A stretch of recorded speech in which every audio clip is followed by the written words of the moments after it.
Hello everyone बच्चों, आज हम स्टार्ट करने जा रहे हैं क्लास 10th का चैप्टर नंबर 1 सिविक्स का first chapter power sharing.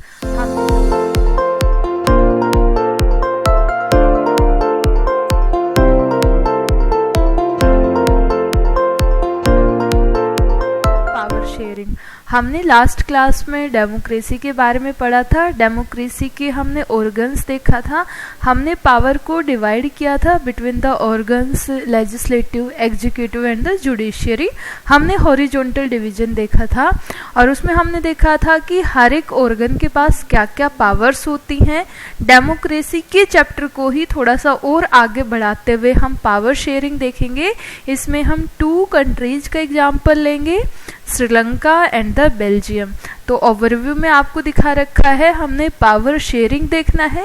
Last में जब हम कंक्लूजन निकालेंगे तो हम ये पाएंगे कि पावर शेयरिंग अच्छा होता है या फिर ये खराब बात होती है। तो इससे हेल्प होती है डेमोक्रेसी में, कॉन्फ्लिक्ट को ठीक करने में ठीक हो जाता है, या फिर ये जो है प्रॉब्लम को और ज़्यादा बढ़ा देता है। तो यहाँ इस चैप्टर में हम चैप्टर नंबर 1 में 2 एग्जाम्पल लेंगे, बेल्जियम और श्रीलंका का।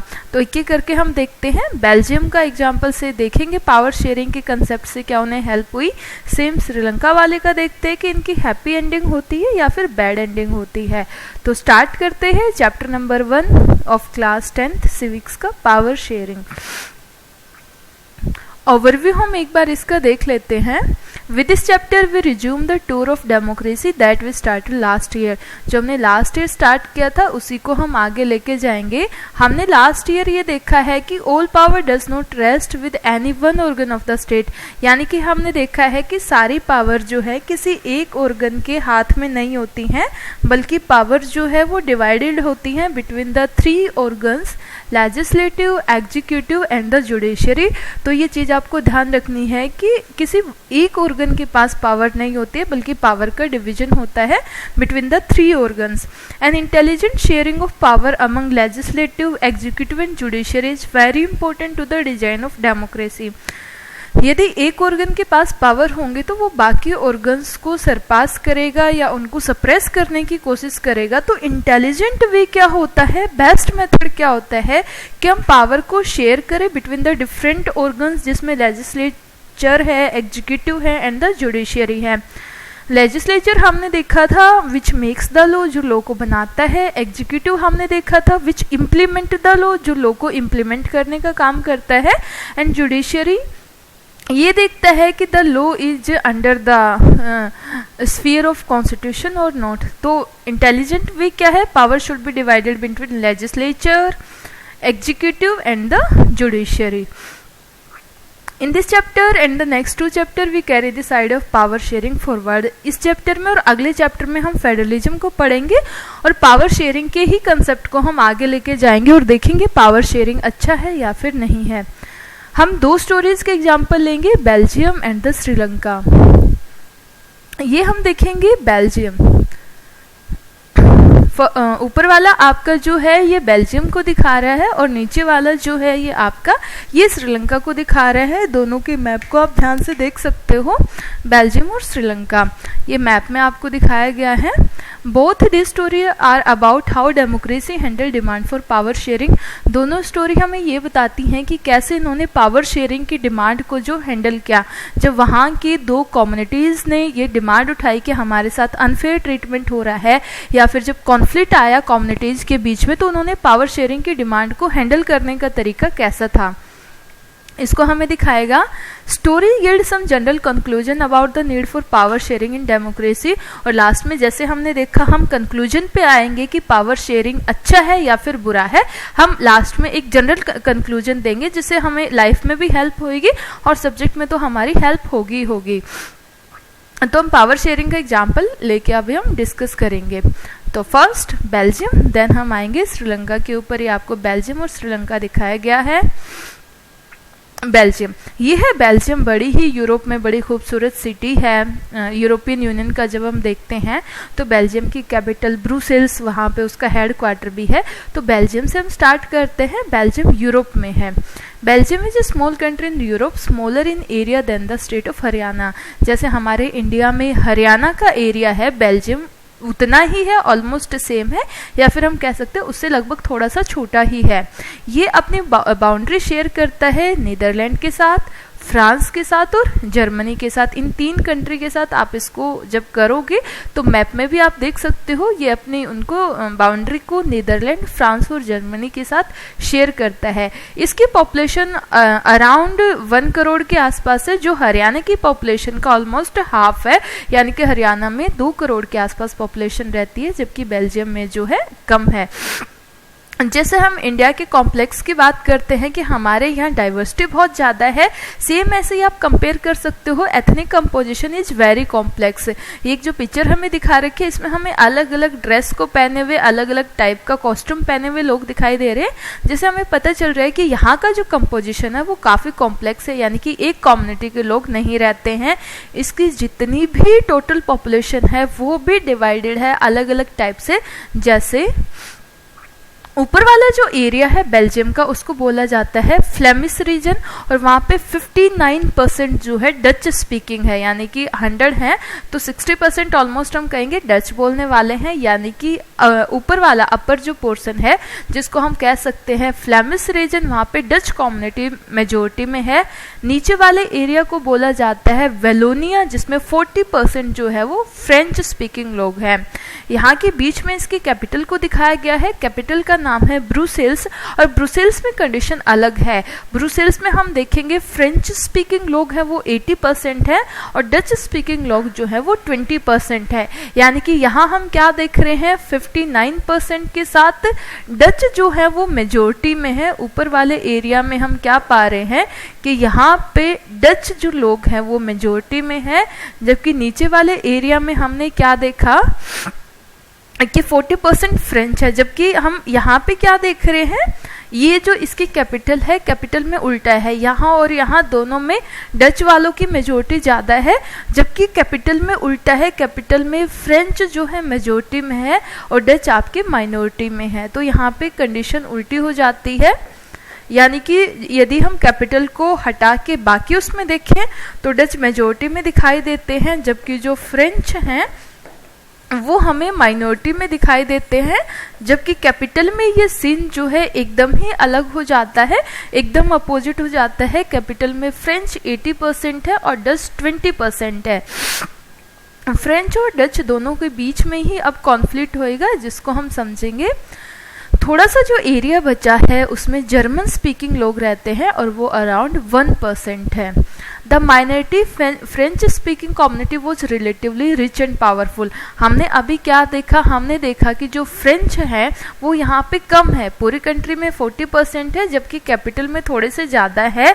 लेकिन ये क्या कह रहा है कि ये भले ही संख्या में कम है लेकिन इनके पास बहुत पैसा है, ये रिलेटिवली बहुत रिच है, पावरफुल है, प्रेशर क्रिएट करने में अच्छे खासे प्रेशर ग्रुप का ये काम करेंगे। This was resented by the Dutch speaking community who got the benefit of economic development and education much later. ये कह रहा है कि क्योंकि फ्रेंच जो बहुत ज़्यादा रिलेटिवली रिच और पावरफुल है, इनकी वजह से डच स्पीकिंग लोगों को जो है वो अच्छा नहीं लगता है, वो इनसे नाराज रहते हैं, क्योंकि उनको इकोनॉमिक डेवलपमेंट के माध्यम और एजुकेशन काफ़ी बाद में मिली है, जबकि फ्रेंच ऑलरेडी वहाँ पे एडवांस थे तो वो उस चीज़ का बेनिफिट उठाते हुए आ रहे थे। इसकी वजह से इन दोनों कम्युनिटी के बीच में, डच और फ्रेंच के बीच में काफ़ी टेंशन हो जाती है, और ये टेंशन 1950s 1960s में और ज़्यादा जो है आप कहोगे कि और ज़्यादा तेज हो जाती है, वाइल्ड हो जाती है। बेल्जियम में हम देखेंगे the tension between the two communities was more acute in the Brussels. Capital में ये टेंशन, बाकी पूरी कंट्री में टेंशन था, लेकिन कैपिटल में ये जो टेंशन है वो बाकी कंट्री की कंपैरिजन में कई गुना ज़्यादा तेज था, कई गुना ज़्यादा आप कह सकते हो कि एक्यूट था। Brussels presented A special problem. The Dutch speaking people constituted A majority in the country but A minority in the capital. ये हमने देखा है कि जो डच स्पीकिंग लोग हैं वो बाकी पूरी कंट्री में मेजोरिटी में आ रहे हैं, जबकि यदि कैपिटल की बात आती है, कैपिटल में वो माइनॉरिटी में आते हैं। तो ये केस उल्टा हो जाता है, कैपिटल में प्रॉब्लम और ज़्यादा आप कह सकते हो एक्यूट है। इसी वजह से हमें दिखाई गई है। कभी भी यदि आपसे ये क्वेश्चन पूछा जाएगा कि कैपिटल में ज़्यादा प्रॉब्लम क्यों आई जबकि बाकी कंट्री में थोड़ा सा उसके कंपैरिजन में कम था, तो हम कहेंगे कि कैपिटल में और ज़्यादा जो है आप कह सकते हो कि गैप दिखाई देता है डच और फ्रेंच के बीच में। फ्रेंच वहाँ पे 80% और डच कैपिटल में सिर्फ 20% है, तो कैपिटल में ये चीज़ ज़्यादा हमें दिखाई दे रही है। अब हम देखेंगे श्रीलंका, यानी कि ब्रुसेल्स में हमने क्या देखा, डच और फ्रेंच के बीच में आपस में है, जो कि कैपिटल में होने की वजह से और ज़्यादा एडवांस हमें दिखाई देता है। Next is the Sri Lanka. जब हम श्रीलंका के केस में देखेंगे तो श्रीलंका क्या है, श्रीलंका एक तो लास्ट में आप ध्यान रखोगे, श्रीलंका इंडिया से एक आइलैंड नेशन है जो चारों तरफ से पानी से घिरा हुआ है। ये आपको रेड बाउंड्री से यहाँ आपको दिखाया हुआ है, ये रहा यहाँ से, और ये आपका छोटा सा श्रीलंका है। तो ये श्रीलंका हमें दिखाया गया है, एक आइलैंड नेशन है और इंडिया का एक नेबरिंग कंट्री है। Sri Lanka is an island nation just a few kilometres off the southern coast of Tamil Nadu.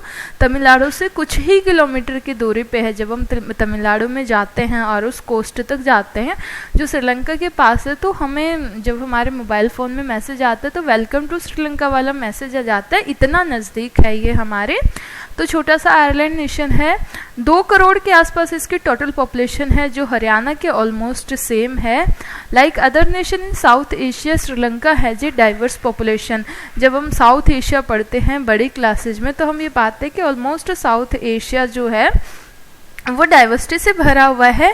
Same case जो है श्रीलंका के साथ है, श्रीलंका भी आपका बहुत ज़्यादा डाइवर्स नेशन है।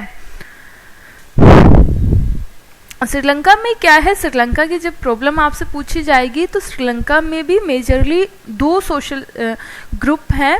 फर्स्ट हम कहेंगे सिनलाज स्पीकर जो 74% है, और next is the Tamil speakers जो 18% है। तो यहाँ पे 2 नाम आपको ध्यान रखने हैं, सिनलाज जो मेजोरिटी में है और तमिल्स आप कहोगे कि जो आपके माइनॉरिटी में है। तमिल्स 18%, सिनलाज 74% है। जो ये तमिल्स हैं ये भी आपस में डिवाइडेड है, यानी कि ये भी एक जैसे तमिल नहीं है। कुछ श्रीलंकन तमिल है 13% है और कुछ इंडियन तमिल है जो इंडिया से माइग्रेट करके गए हैं।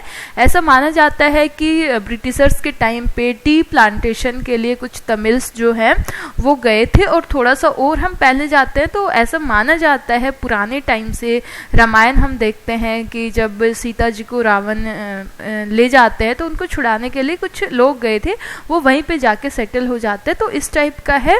तो ये भी श्रीलंकन तमिल और इंडियन तमिल 13 और 5% इसमें भी डिवाइडेड है।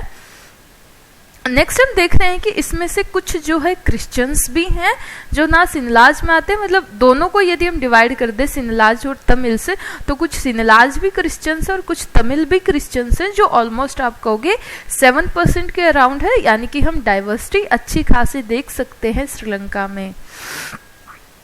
Sri Lankan Tamils are concentrated in the north and east of the country.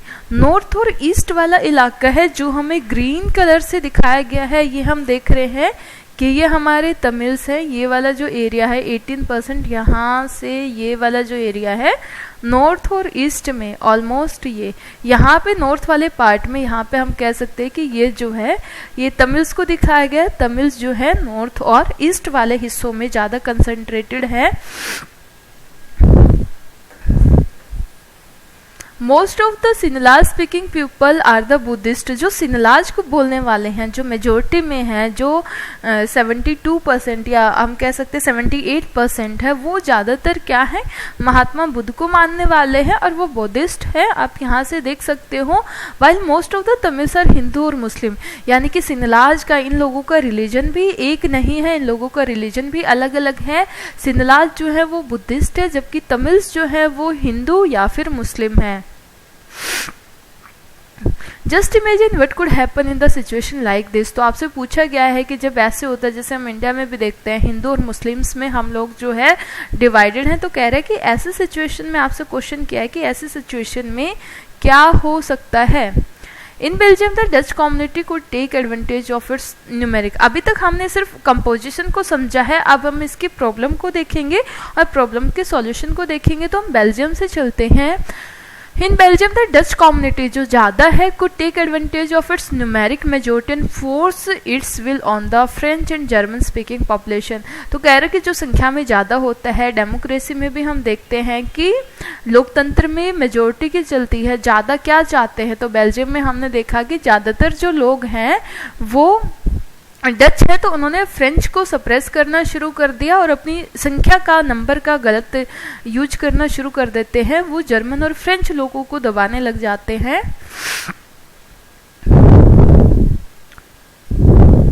This would push the conflict among communities further. इससे दोनों जो कम्युनिटी हैं उनमें आपस में कन्फ्लिक्ट होना शुरू हो जाता है और ऐसी नौबत आ जाती है कि कंट्री जो है ऑलमोस्ट डिवाइड होने वाली थी।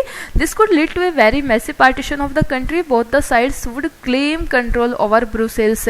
हमने देखा था इसका मैप जो है ऊपर और नीचे 2 पार्ट्स में बटा हुआ था। अब बात आती है कैपिटल किसके पास रहेगी। जैसे हम हरियाणा और पंजाब की बात करें तो चंडीगढ़ के ऊपर मामला अटक जाता है कि हमारे पास रहेगा या इनके पास रहेगा।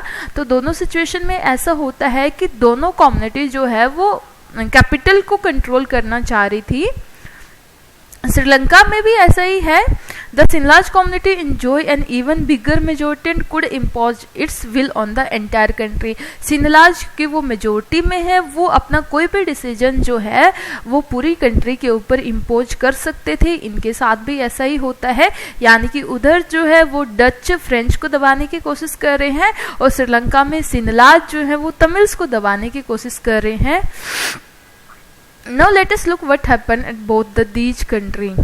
अब हम एग्जाम्पल देखेंगे कि इन्होंने क्या क्या अपनाया। तो श्रीलंका वाले जो मॉडल है उसको हम कहते हैं मेजोरिटेरियनिज्म इन श्रीलंका।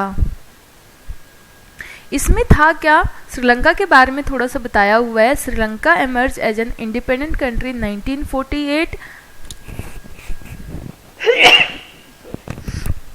श्रीलंका इंडिया के 1 साल बाद ही इंडिपेंडेंट हो जाता है। 1948 में ये आज़ाद होके आता है। The leaders of Sinhalese community sought to secure dominance over government by virtue of their majority. अपने मेजोरिटी में होने की वजह से सिनलाज कम्युनिटी गवर्नमेंट के ऊपर अपना जो आप कह सकते हो डोमिनेंस दिखाने लग जाती है। As a result, the democratically elected government adopted a series of majoritarian measures to establish Sinhal's supremacy। और वो इस टाइप का आप कह सकते हो कि जो डेमोक्रेसी से इलेक्टेड गवर्नमेंट आई है उसने जो मॉडल अपनाया उसको हम कहेंगे मेजोरिटेरियनिज्म। अब वो अपनी सुप्रीमेसी को अपनाने के लिए कुछ स्टेप्स उठाती है, वो तमिल्स को दबाना शुरू कर देती है। और वो क्या क्या था, in 1956 an act was passed Sinhalese official language, यानी कि 1956 में पूरे श्रीलंका में एक ही लैंग्वेज को ऑफिशियल लैंग्वेज बना दिया गया और वो ऑफिशियल लैंग्वेज हो जाएगी सिनलाज। यानी कि अब क्या होंगे, तमिल जो है तमिल बोलते हैं, अब उनकी कोई लैंग्वेज नहीं होगी और वो अपने आप को नेग्लेक्टेड फील करेंगे। तो जो सिनलाज की इलेक्टेड गवर्नमेंट है उसने मेजोरिटेरियनिज्म की तरफ कुछ स्टेप्स लिए। उसमें सबसे पहला स्टेप क्या था कि उन्होंने पूरे श्रीलंका की ऑफिशियल लैंग्वेज को सिनला अनाउंस कर दिया, यानी कि सिनला ही सबको पढ़नी पड़ेगी, उसी में एग्जाम्स होंगे, उसी में सब कुछ होएगा। तो 1956 में ऐसा चार्टर जो है वो पास किया जाता है। Government followed preferential policy that favours large applicant for university position and government jobs। सरकार ने कुछ ऐसी पॉलिसी पास करी जिससे सिनलाज के जो एप्लीकेंट हैं वो कॉलेज में, स्कूल में, यूनिवर्सिटी में एडमिशन ले सकते हैं गवर्नमेंट जॉब्स। यानी कि हम ये देखेंगे कि सेम मार्क्स के ऊपर यदि 2 कैंडिडेट हैं, एक सिनलाज एक तमिल्स, और दोनों के यदि सेम ही परसेंटेज है तो सिनलाज के जो कैंडिडेट है उसको एडमिशन मिलेगा, तमिल्स वाले को नहीं मिलेगा। इस टाइप की पॉलिसी वहाँ की गवर्नमेंट लेके आती है। New constitution stipulated that the state shall protect and foster Buddhism. ये अपने रिलीजन को भी अनाउंस कर देते हैं कि आने वाले टाइम में हमारी कंट्री का एक ही रिलीजन होगा और इसी के लिए गवर्नमेंट काम करेगी। और वो रिलीजन कौन सा होगा, बुद्धिज्म होगा। महात्मा बुद्ध की फोटो से भी दिखा रखा है statue. All these government measures coming one after the other gradually increase the feeling of alienation। alienation का मतलब हो जाएगा कटा सा फील करना। आप उनके साथ जुड़े हुए फील नहीं करते हो, आप अपने आप को अलग थलग कर लेते हो। तो इससे वहाँ के जो श्रीलंकन तमिल्स है वो वहाँ की सरकार से, वहाँ के लोगों से नेग्लेक्टेड फील करते हैं, आइसोलेटेड अपने आप को फील करते हैं, प्रॉब्लम बढ़ जाती है। They felt that none of the major political parties led by Buddhist Sinhala leaders were sensitive to their language and culture. उनको ये लगने लग गया कि यहाँ की गवर्नमेंट सिर्फ अपने लिए काम कर रही है, यहाँ की जो माइनॉरिटी है उसके कल्चर को, उसके लैंग्वेज को दबाने की कोशिश कर रही है और हमें ख़त्म करना चाहती है. They felt that constitution and government policy denied them equal political rights. Tamils लोगों को पॉलिटिकल राइट नहीं दिए जाते क्योंकि ये माइनॉरिटी में किसी को भी गवर्नमेंट बनानी है तो 78% से वो जीत के आ जाएंगे. तो कह रहे कि हमें इक्वल राइट्स नहीं दिया जा रहा है. Discriminated against them in getting jobs, हमें जॉब्स में प्रॉपर जो है आप कह सकते हो कि डिस्क्रिमिनेट किया जा रहा है, इक्वल ट्रीटमेंट नहीं मिल रहा है. और जितनी भी बाकी अपॉर्चुनिटीज़ मिलनी चाहिए, वेलफेयर अपॉर्चुनिटीज़, वे भी हम लोगों को नहीं मिल रही हैं.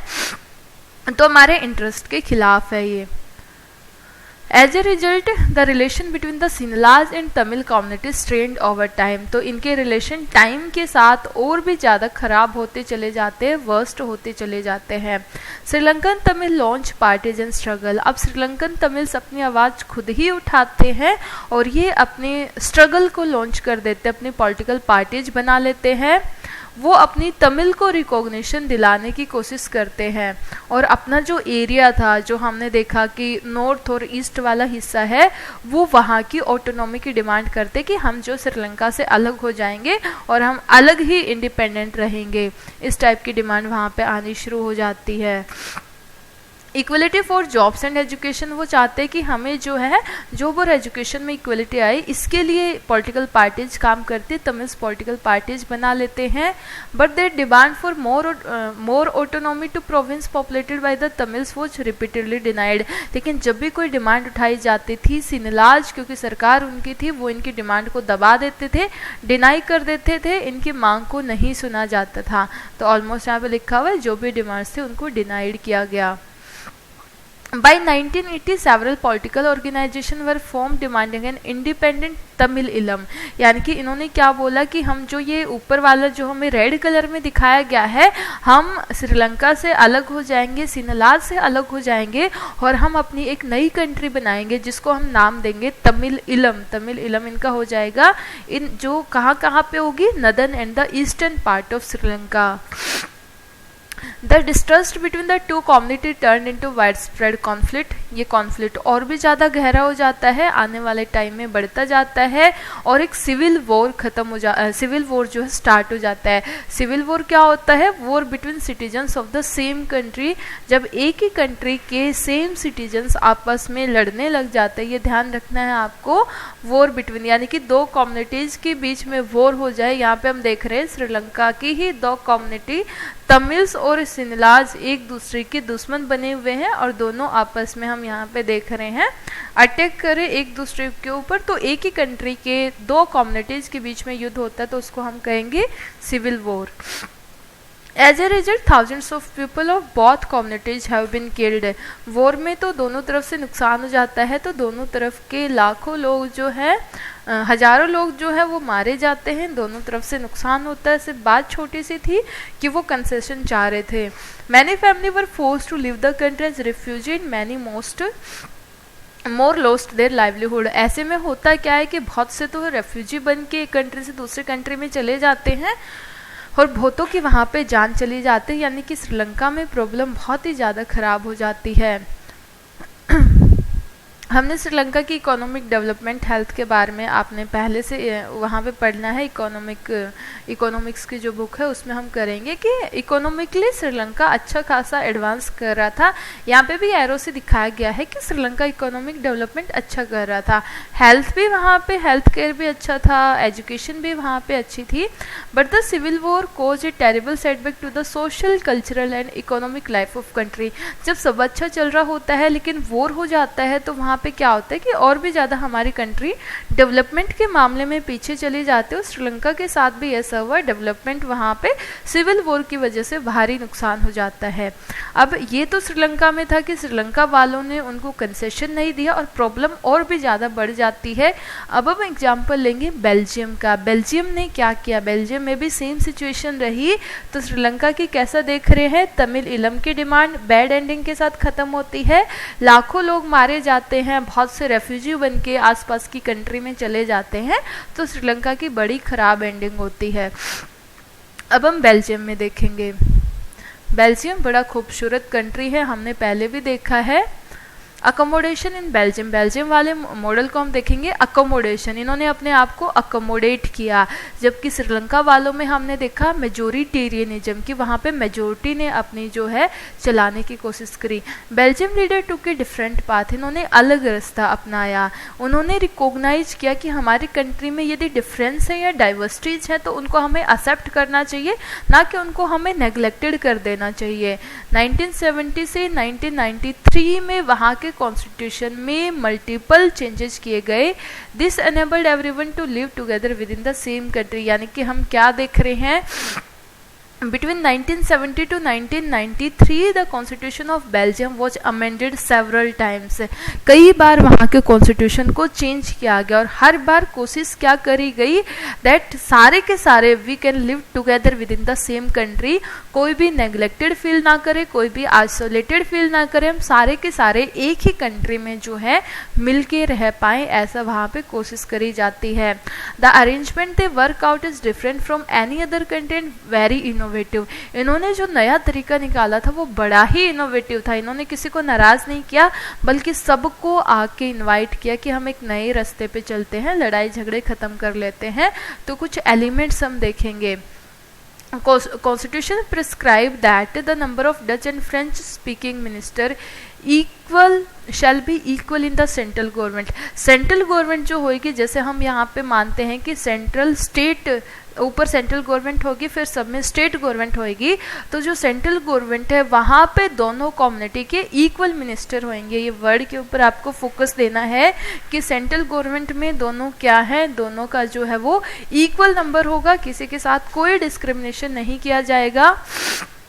Some special law require the support of majority of member from each linguistic group, और कुछ स्पेशल लॉज बनाए गए ताकि वो जो है अपने अपने लिंग्विस्टिक ग्रुप के लिए काम कर पाए। इस टाइप के लॉ वहाँ पे बेल्जियम में पास करे जाते हैं।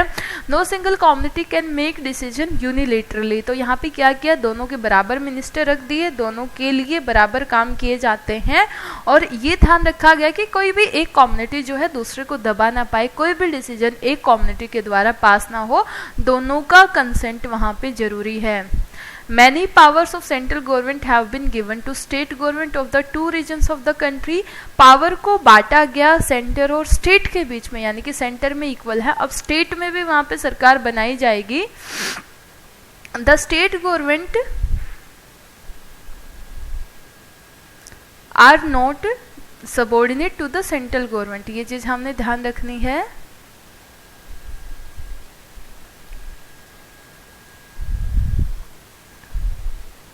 The state government are not subordinate to the central government, जैसे हम देख रहे हैं सेंट्रल गवर्नमेंट ऊपर और स्टेट गवर्नमेंट नीचे, ऐसा कुछ नहीं है। स्टेट गवर्नमेंट सबॉर्डिनेट नहीं है, वो भी अपना इक्वल रिप्रेजेंटेशन रखते हैं। ब्रुसेल्स, जबकि हम कैपिटल की बात करें तो कैपिटल में अलग है। Brussels has a separate government in which both the communities have equal representation. Brussels में अलग टाइप की गवर्नमेंट बनाई गई जहाँ पे डच और फ्रेंच दोनों को इक्वल रखा गया, यानी कि बेल्जियम ने क्या किया, बेल्जियम ने 3 टाइप से बांटा, सेंटर में, स्टेट में और कैपिटल में अलग अलग गवर्नमेंट है। The French speaking people accepted equal representation in Brussels, Brussels में फ्रेंच को इक्वल रिप्रेजेंटेशन दिया गया। Because the Dutch speaking community has accepted equal representation in the central government, क्योंकि सेंट्रल गवर्नमेंट में डच ने उनको दिया था, इक्वल रिप्रेजेंटेशन दिया था, क्योंकि सेंटर में डच ज़्यादा थे। सेम ऐसे ही फ्रेंच ने भी अपनी पावर को डिवाइड कर दिया। हमने देखा था कैपिटल में फ्रेंच 80% है, तो फ्रेंच ने बोला कि चलो तुमने हमारे साथ पावर शेयर करी बाकी कंट्री में, तो हम भी हमारे साथ पावर शेयर करेंगे कैपिटल में, तो कैपिटल में ये पावर शेयर कर लेते हैं। तो इस टाइप का यहाँ पे सीन हमें दिखाई देता है।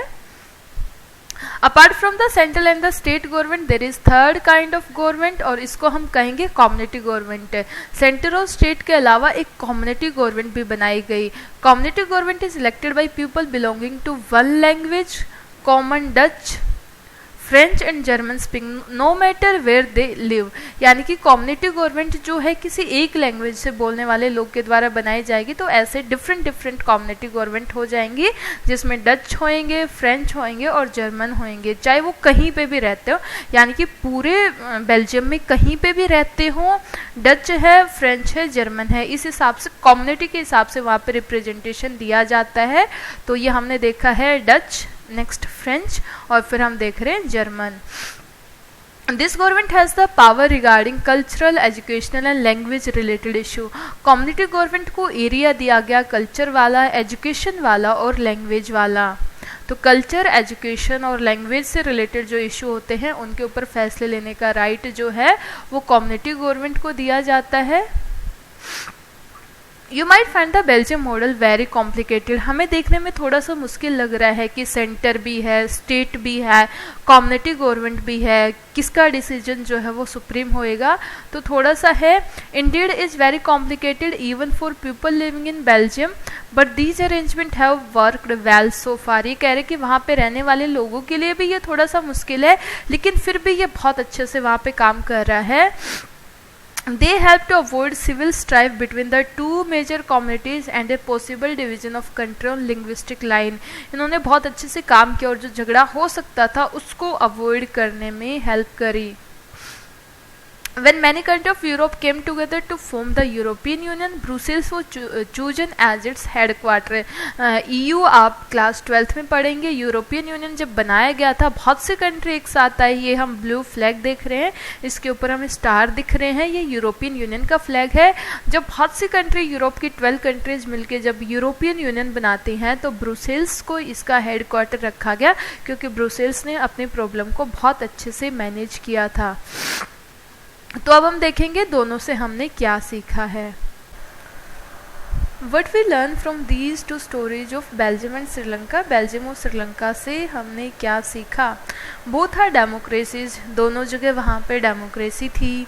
Yet they deal with the question of power sharing differently, लेकिन फिर भी उन्होंने पावर शेयरिंग वाले कंसेप्ट को अलग अलग तरीके से डील किया है। तो ऐसा क्यों हो पाया है। Belgium, the learners have realized that unity of country is possible only by respecting the feeling and interest of different community and regions। Belgium वाले लीडर्स ने ये रियलाइज किया कि किसी भी कंट्री की यदि हमने यूनिटी को बना के रखना है तो यूनिटी तभी पॉसिबल है जब हम वहाँ के डिफरेंट कम्युनिटीज़ की फीलिंग को रिस्पेक्ट करें। यानी कि यदि एक भी ग्रुप हमसे अलाइनेटेड या नेग्लेक्टेड फील करेगा तो वो हमारी कंट्री की यूनिटी के लिए, प्रॉस्पेरिटी के लिए अच्छा नहीं है।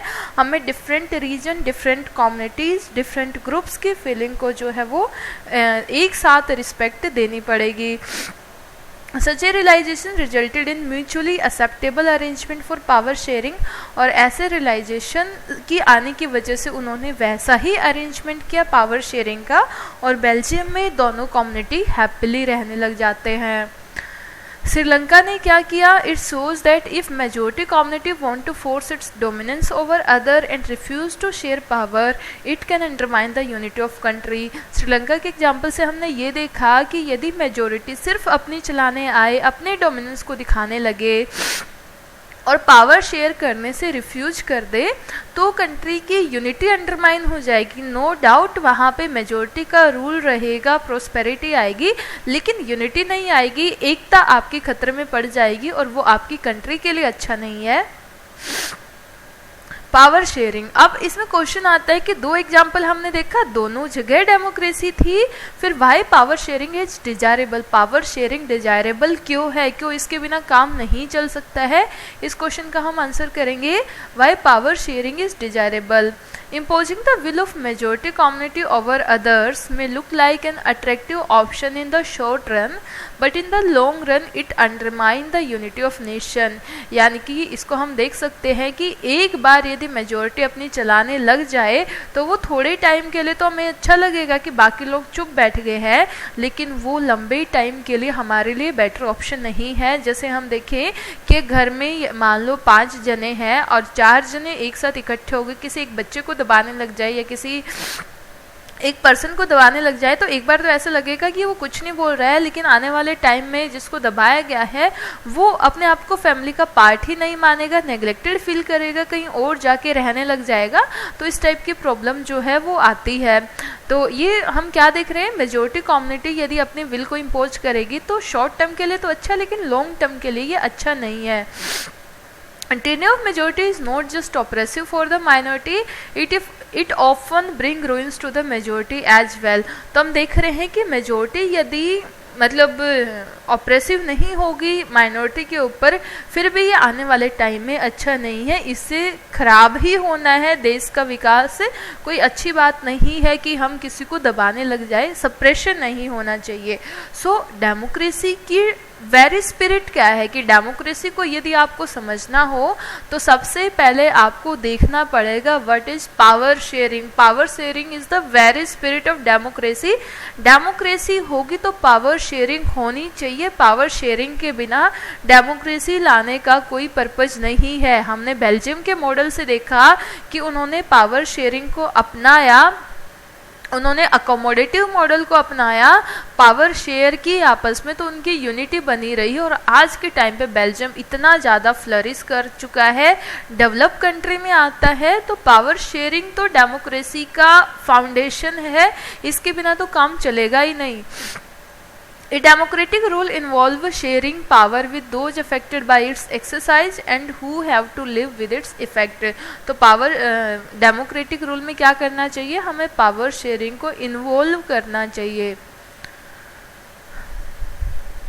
रीजन्स क्या है पावर शेयरिंग के, इसके रीजन्स को हम 2 टाइप्स में डिवाइड करेंगे। फर्स्ट इज द प्रूडेंशियल और सेकेंड हम कहेंगे मोरल रीजन। प्रूडेंशियल जो लॉन्ग टर्म में हमारी हेल्प करेगा और एक मोरल एथिक्स भी हमारे काम करते हैं। प्रूडेंशियल रीजन क्या होता है, it reduce conflict between the social group पे।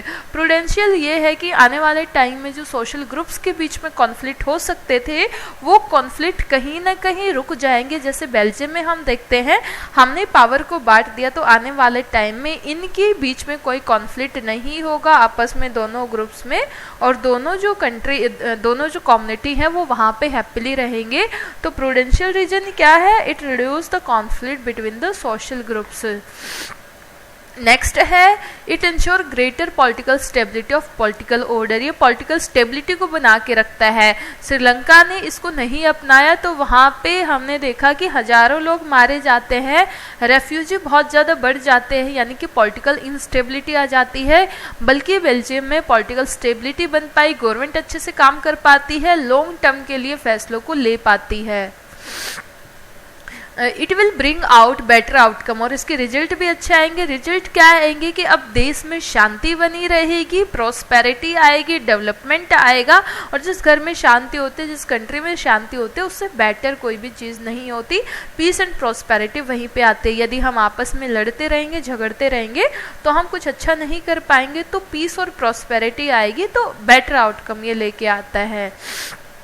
मोरल रीजन क्या होता है, सिटीजन पार्टिसिपेशन बढ़ जाता है। Citizen participation acquire stake in the system, यानी कि यदि हमें ये पता चले कि हमारी गवर्नमेंट हमारे लिए काम कर रही है तो हम ज़्यादा से ज़्यादा बढ़ चढ़ के पार्टिसिपेट करेंगे, क्योंकि हमें ये लगेगा कि जो भी हो रहा है वो हमारे लिए ही हो रहा है, किसी और के लिए नहीं हो रहा है। तो हमें भी अपनी कंट्री के बारे में सोचना चाहिए, हम ज़्यादा से ज़्यादा उसमें पार्टिसिपेट करेंगे। तो citizen participation acquire stake in the system में स्टेक जो है वो बढ़ जाता है, लोग ज़्यादा से ज़्यादा यहाँ पे पार्टिसिपेट करते हैं। People get right to be consulted on the governance. अब लोग, यदि सरकार जो है वो सिटीजन सेंट्रिक हो जाती है तो लोग भी गवर्नेंस में कंसल्टेशन देंगे, अपना अपना रोल प्ले करेंगे। तो ये मोरल रीजन इसमें आ जाएगा। It emphasise that power sharing is valuable, जो हमें ये दिखाता है कि पावर शेयरिंग जो है बहुत अच्छी चीज़ है, बहुत कीमती चीज़ है, और इसके रिजल्ट जो है वो अच्छे ही आते हैं, बड़ी वैल्यूएबल थिंग है।